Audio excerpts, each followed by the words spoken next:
12 a.m. on the 20th, September 20th.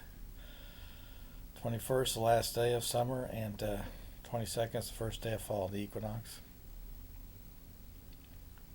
We're driving Uber. I've made a video for a while. I'm still here. It's still me. Trying to think what happened on Uber this weekend. It's memorable. I don't know. Somebody was talking about exercise, and I said, well, I've been getting lazy, blowing off exercise. She goes, oh, well, I'm like you. I don't like exercise. It's not that I don't like it. I do like to exercise. I've just been preoccupied with other things lately and have been getting lazy at it. I don't know. I had some guys going out to a bar, big young guys. Maybe they were ex in the military. I guess they were talking. They were big farm-looking kid and military kids. Well, they wanted me to go out and party with them, and I was like, yeah, I'm older and don't feel like I'm not drinking. I'm just driving for money. But they were like talking and said, how much do you weigh? He said, I'm 240. They were talking about mixing it up. One guy got in a fight with 5 cops and they couldn't take him down. I said, have you ever been in jail? I said, when I was in my prime, I weighed 160 in my prime in wrestling and 160, 65. I can't outdo 240 pounds usually, and I don't feel like going. I've been in jail. You guys want to go to jail or something? What? I don't know what they're doing. They're just talking crazies, ridiculous country farmer, military, smacker-racker. I don't know. Had some girls. Oh yeah, one girl. I don't know what I guess she was pretty good looking. I couldn't really see her. She said, in Purdue, 13. Guess she was with her husband from out of town who had an English accent. They were he was talking the whole time. She was sitting there. I'm not quite sure what that was about. Dressed up, out of town. Oh yeah, and then this girl last night, she flashes her hand at me, showing me her naked ring finger. There for the hairstylist convention thing, and then the girls in the back seat were talking about something. I don't know. It's like, I don't know. Oh, then another girl said I white her. I white her. She was on crutches, hobbling, got bit by a dog, and wasn't doing very good. And she goes, it's a quick trip. I said, well, if you want me to help you, I'll go in there for you. I gotta get gas. And she gave me a donut, and she was saying I said, well, it's sweet. Well, I can be a sweetie sometimes, I don't know. And she's like, he whites me. I white her. She had an Illinois hat on. Illini, Purdue. I joined DraftKings and the DraftKings thing, and I don't know. I thought I had it figured out by going by the Yahoo statistics on money. But Monday Night Football, 2 games, the money was all right on the Bills winning by beating the spread, and the money was wrong on the Philadelphia-Minnesota game. Philadelphia just killed Minnesota. Minnesota was throwing interceptions when they had chances. They had a few chances. They were staying alive. But they just interception, turnover, something, and that quarterback Hurts, field general, he had a pretty good day, at least in the first half, so lost that bet. But, I don't know. They were at Philadelphia. I probably should have.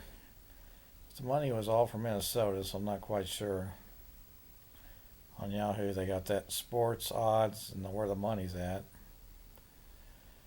It was working until this Minnesota Philadelphia game. I kind of blew it away. But KU's 3-0, Oklahoma State's 3-0. They blew. So yeah, I was gonna pick all the teams that were favored by 30, 40, 50 points and pick the other team because I figured they wouldn't make the spread. Oklahoma State made the 50-point spread, whatever it was, and I lost the bet. I bet against them to make the It's like, they don't need to win by 50 some points. They'll probably just quit playing. Oh, they won by more than 50, whatever. That didn't work.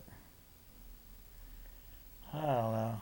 They're number 7 or 8 in the country. They got a chance for everything this year. Big 12 has several teams undefeated that are good teams, and KU's unbelievable 3-0.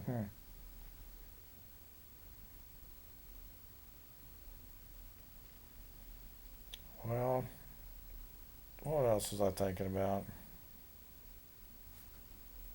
Well, Big O Tires. I gotta go to Big O Tires. They put the wrong fucking tires on my car, or they screwed me over. I don't know what the hell they did. I gotta go in there this week. Gotta get car work done tomorrow at the dealer. Yeah, didn't have much luck at the casinos this last week or two after I had that $1,000 in my pocket. Luck went downhill after that a week ago or so.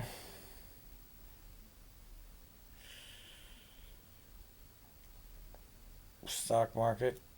I fell asleep on the stock market, and Friday, I don't know.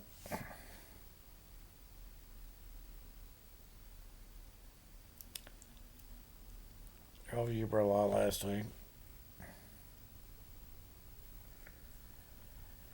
Well, hell, I was just thinking I'm an all or nothing kind of guy, and I've had nothing for 40 years. Graduated from college, Video Corner, went to hell, and I've had nothing since Video Corner.